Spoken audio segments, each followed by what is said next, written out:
Guys welcome back to back my YouTube channel. स्वागत है आपका आज की एक अगली नई वीडियो में। दोस्तों आपसे रिक्वेस्ट करेंगे कि चैनल पर नए हैं तो चैनल को सब्सक्राइब कर लीजिए और वीडियो अच्छी लगे तो वीडियो को लाइक करें और दोस्तों के साथ शेयर करें। आज की वीडियो में हम बात करेंगे केवीएस जो केंद्रीय विद्यालय समिति की जो 2018 का प्रीवियस ईयर पेपर है उसको हम कवर करेंगे। आज देखेंगे कि कैसे पेपर जो हैं केवीएस में बनते हैं। काफ़ी अच्छे पेपर बनते हैं, जिनका लेवल होता है काफ़ी अच्छा होता है। तो सभी पेपर के लेवल को देखेंगे और इसके बारे में एनालिसिस करेंगे कि कैसा पेपर केवीएस में आ रहा है। तो अगर आप प्रीवियस ईयर नहीं देखे हैं तो देखने के लिए पूरी वीडियो में बने रहें और चैनल पर नए हैं तो चैनल को सब्सक्राइब करिए, बेल आइकन को प्रेस करिए और दोस्तों के साथ वीडियो को शेयर भी करें। चलिए स्टार्ट करते हैं। पहला क्वेश्चन देखेंगे दोस्तों, यहाँ पे बात करेंगे पहले क्वेश्चन के बारे में। दोस्तों तो यहाँ पे निम्नलिखित विकल्पों में से सही वर्तनी का चुनाव कीजिए। देखेंगे सबसे पहले हिंदी के क्वेश्चन है। सही वर्तनी जो यहाँ पे उज्ज्वल शब्द दिया है, उज्ज्वल की सही वर्तनी देखनी है तो आप अपना ध्यान देखिए। उज्ज्वल, उज्ज्वल, उज्ज्वल, उज्ज्वल, ठीक ना। तो सही जो वर्तनी होती है उज्ज्वल की वह ए होती है। ऑप्शन नंबर ए आपका करेक्ट आंसर हो जाएगा। आगे देखेंगे दोस्तों, यहाँ पे जल्दी चलो, जल्दी चलो, यहाँ पे देखिएगा जल्दी चलो रेखांकित अंश में कौन सा विशेषण है, ठीक ना। तो परिमाण बोधक विशेषण, अनिश्चयवाचक विशेषण और यहाँ पे निश्चयवाचक विशेषण और क्रिया विशेषण। तो जो क्रिया की विशेषता बताता है उसको हम लोग क्रिया विशेषण बोलते हैं। और यहाँ पे क्रिया की बात किया है कि जल्दी चलो, तो यहाँ पे क्या होगा दोस्तों, क्रिया विशेषण। ऑप्शन नंबर 4 आपका करेक्ट आंसर हो जाएगा। आगे देखिएगा, इनमें से कौन सा शब्द पर्वत का पर्याय नहीं है, मतलब पर्यायवाची या समानार्थी नहीं है। यहाँ पे देखिएगा पर्वत, पर्वत का जो पर्याय नहीं है आप देखिएगा इसका ऑप्शन नंबर नभ। देखिए ऑप्शन नंबर 3 जो नभ है यह आकाश का परवाही होता है, पर्वत का नहीं होता है। शैल जो होता है वो भी पर्वत का होता है, नग भी होता है और भूधर भी होता है, लेकिन नभ नहीं होता है। तो ऑप्शन नंबर 3 आपका करेक्ट आंसर हो जाएगा। यह किसका है दोस्तों, यह जो है वह आकाश का है। किसका, आकाश का। चलिए आगे देखते हैं। सुख चैन में समास है, सुख चैन में कौन सा समास है। आप देखिएगा योजक चिन्ह जहाँ भी लगे होते हैं दोस्तों वो उसमें कौन सा समास होता है, उसमें होता है दोस्तों द्वंद्व समास। कौन समास होता है, द्वंद्व समास। यहाँ पे ऑप्शन नंबर 4 आपका करेक्ट आंसर हो जाएगा। सुख चैन में कौन सा समास है, तो द्वंद्व समास है। इस बात को आप लोग ध्यान दीजिएगा और समझिएगा। द्विगु में संख्यावाची होता है। उत्तर तत्पुरुष समूह में तत्पुरुष समास में जो आप लोग देखेंगे तत्पुरुष समास में उत्तर पद प्रधान होता है और तत्पुरुष समास का ऐसा कुछ बात ही नहीं है। और यहाँ पे विशेषता जैसी बात बता ही नहीं रहा है, कर्मधारय समास होगा नहीं, कर्म की प्रधानता हो ही नहीं रही है। तो द्वंद्व समास आपका हो जाएगा दोस्तों। आगे देखिएगा, मुहावरा है कि छाती पर सर्प लौटना। मुहावरे का सही अर्थ दिए गए विकल्पों में से चुने। छाती पर सांप लौटना का सही अर्थ क्या होगा, मार्ग पाना, आत्मिक योग्यता, साहस का काम करना, ईर्ष्या करना। दोस्तों छाती पर सांप लौटने का मतलब होता है ईर्ष्या करना। ऑप्शन नंबर 4 आपका करेक्ट आंसर हो जाएगा। ईर्ष्या, छाती पर सांप लौट गया मतलब उन्होंने ईर्ष्या करना स्टार्ट कर दिया। आगे देखिएगा, परिक्रमा शब्द में उपसर्ग। इस सब प्रश्न देखने का अर्थ एक ही निकल रहा है दोस्तों कि ग्रामर पोर्शन से सभी क्वेश्चन आ रहे हैं। एक एक क्वेश्चन, जैसे उपसर्ग हो गया, एक समास से हो गया, एक मुहावरा से हो गया, एक विशेषण विशेष से हो गया, ऐसे ऐसे प्रश्न बनते हैं। तो परिक्रमा शब्द में उपसर्ग होगा दोस्तों परिधन कर्म। और यहाँ पे परि का क्या होगा दोस्तों, यहाँ पे जो उपसर्ग होगा वो क्या होगा, परि उपसर्ग होगा। ऑप्शन नंबर 4 आपका करेक्ट आंसर हो जाएगा। आगे देखिएगा, निम्नलिखित में से सांकेतिक वाक्य कौन सा है। वाक्य में चुनना है कि कौन सांकेतिक वाक्य है। तो यहाँ पे देखिएगा सांकेतिक वाक्य, इस बार फसल अच्छी होगी, मिलने का समय 4:10 होगा, जब वर्षा होगी तब देखा जाएगा और हम सब जा रहे हैं आप भी चलोगे। यहाँ पे देखिएगा संकेत किस वाक्य में दिया जा रहा है, तो हम सब जा रहे हैं क्या आप भी चलोगे, या संकेत की बात है दोस्तों, ना कि इस बार अच्छी वर्षा होगी। कुछ लोग तो ये भी सोचेंगे कि इस बार अच्छी फसल होगी, तो मतलब इसमें भी संकेत दिया जा रहा है, लेकिन ऐसा कुछ नहीं है दोस्तों। यहाँ पे जो सार्थक संकेत यहीं पे मिल रहे हैं कि हम सब जा रहे हैं क्या आप भी चलेंगे। ऑप्शन नंबर 4 करेक्ट हो जाएगा। आयोग के अनुसार भी ऑप्शन सही है दोस्तों, इसको अच्छे तरीके से देखेंगे। आगे देखेंगे, सिंह वन में रहते हैं, रेखांकन में कारक है, मतलब शेर जो होता है वह वन में रहता है दोस्तों। कारक की बात करें, कारक 8 प्रकार के होते हैं, ठीक ना। आप देखिएगा, कर्ता ने कर्म को करण से के द्वारा, तो ऐसे जब इसको आप देखेंगे तो आपको मिलेगा वन में रहते हैं, मतलब उसके अंदर रहते हैं। तो जैसे कि इसका जो आप लोग देखेंगे 8 नंबर ऑप्शन का।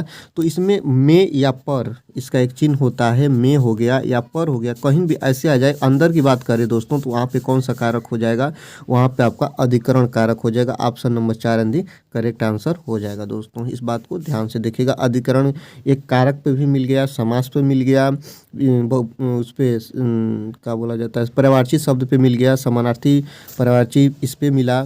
फिर हम लोग को मतलब ग्रामर पोर्शन से सभी क्वेश्चन बन रहे हैं। देखिए यहाँ पे स्त्रीलिंग पुरुष लिंग से भी एक क्वेश्चन आ गया। विद्वान का स्त्रीलिंग होगा, विद्वान मतलब जो अधिक जानता हो, ठीक। और उसका स्त्रीलिंग क्या होगा, विदुषी होता है दोस्तों। ऑप्शन नंबर 2 आपका करेक्ट आंसर हो जाएगा, विदुषी होता है विद्वान का स्त्रीलिंग।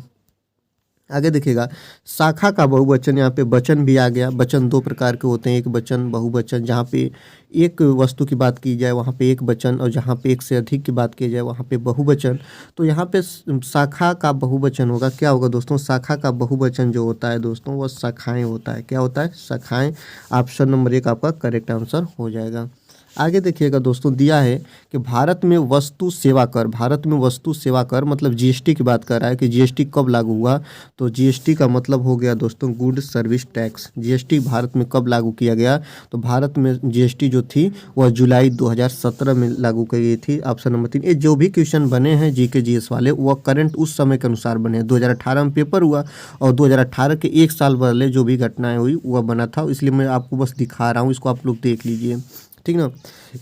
इब्न बतूता ने दिल्ली की रक्षा दीवार में निम्नलिखित में से किस द्वार की पहचान सबसे महान के रूप में की थी।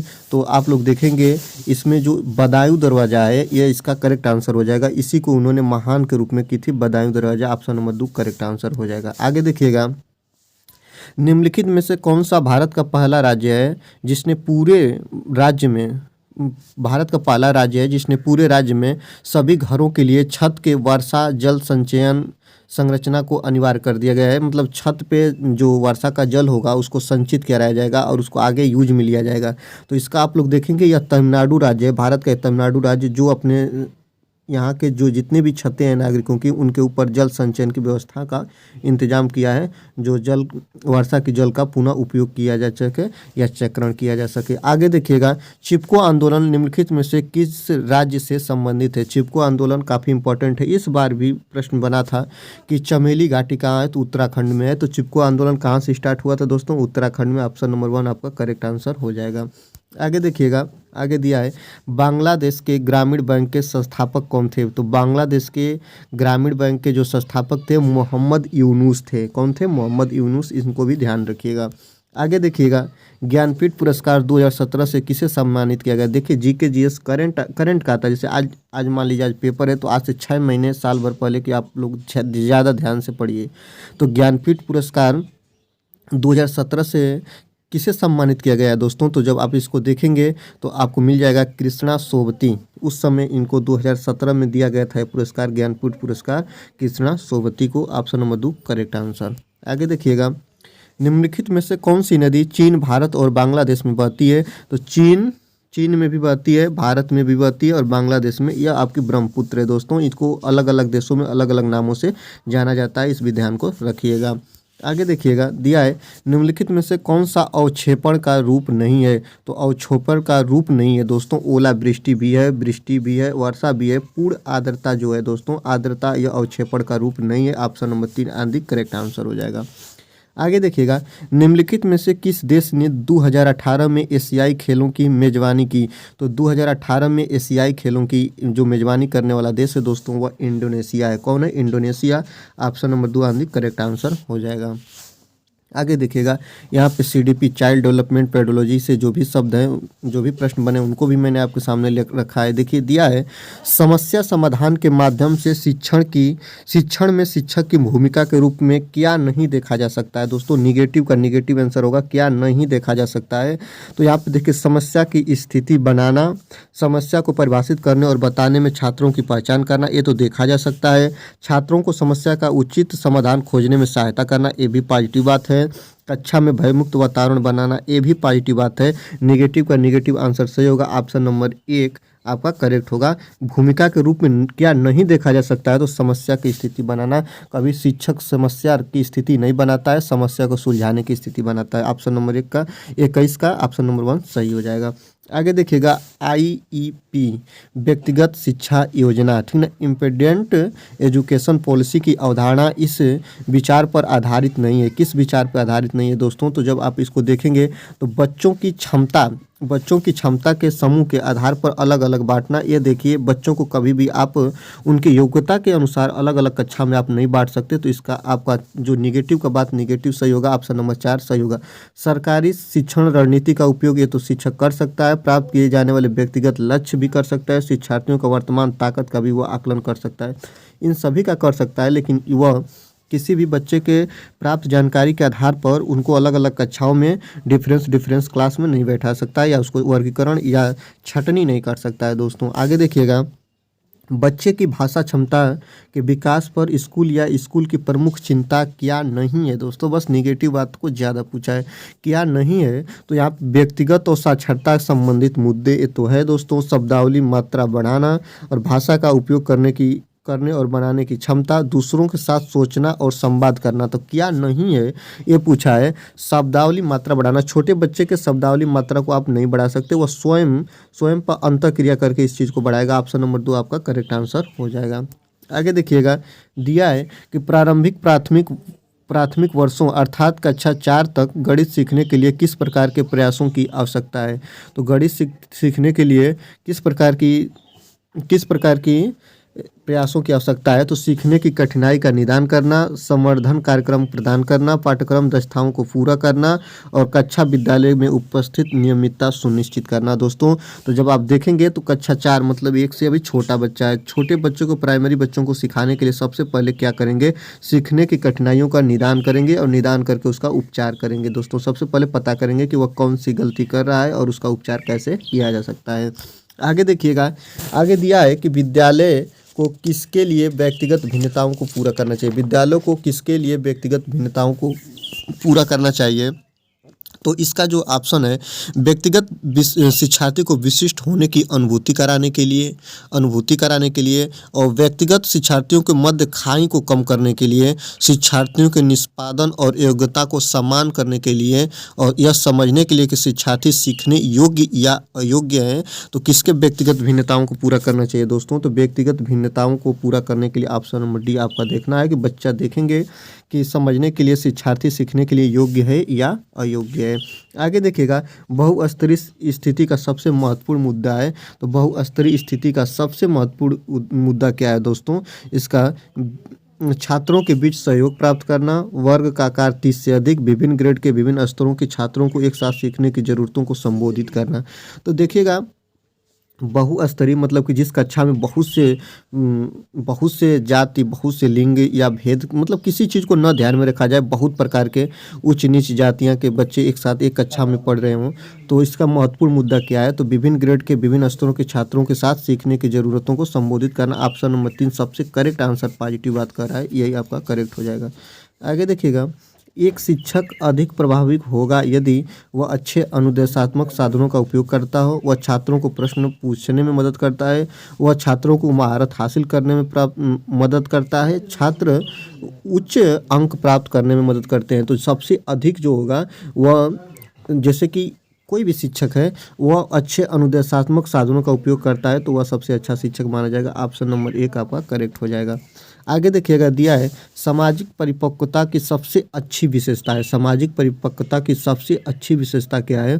तो देखिएगा, मित्रों को जीतने के लोगों को प्रभावित करना, मित्रों को जीतने और लोगों को प्रभावित करने की क्षमता, एक उच्च स्तर या व्यक्तिगत समायोजन, सामाजिक क्षमता का उच्च स्तर और सामाजिक व्यवस्था के साथ किसी आवश्यकताओं और उद्देश्यों का एकीकरण और उच्च स्तर, सामाजिक के साथ आपका करेक्ट आंसर हो जाएगा। ऑप्शन नंबर 4 आपका करेक्ट हो जाएगा। आगे देखिएगा, निम्नलिखित में से कौन विकास पर आनुवंशिकता के प्रभाव का सबसे अच्छा वर्णन करता है? आनुवंशिकता निर्धारित करती है कि हम कितनी दूर जाएंगे, ठीक है, यह निर्धारित करता है कि हम कितनी दूर जा सकते हैं, यह प्रमुख निर्धारक और हम कितनी दूर जाएंगे, यह प्रमुख निर्धारक है ही नहीं, यह यह इस बात का प्रमुख निर्धारक है कि हम कितनी दूर जा सकते हैं। ये भी जहाँ पे प्रमुख बात करते हैं कि यही मुख्य है तो वहाँ पे तो गलत हो जाएगा। आनुवंशिकता निर्धारित करती है कि हम कितनी दूर जाएंगे, कभी ऐसा होता नहीं है, हो भी सकता है पर होता नहीं है। आनुवंशिकता ही निर्धारित करती है, ऐसा तो हो ही नहीं सकता। यह निर्धारित करता है कि हम कितनी दूर जा सकते हैं। इसमें जाने की बात कही है, मतलब इसमें क्लियर नहीं किया है, जा सकते हैं वाली बात है। ऑप्शन नंबर 2 आपका करेक्ट आंसर हो जाएगा। आगे देखिएगा, निम्नलिखित में से कौन सा बुद्धि के मापन में प्रयोग नहीं किया जाता है।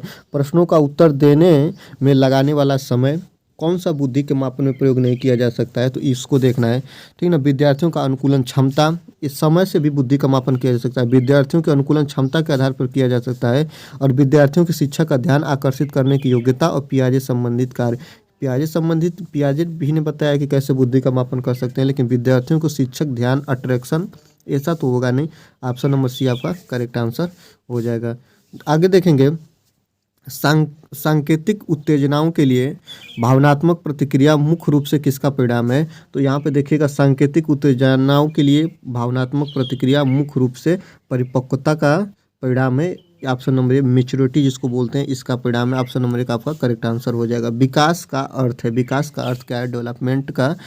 अब डिफाइन कीजिए डेवलपमेंट क्या है।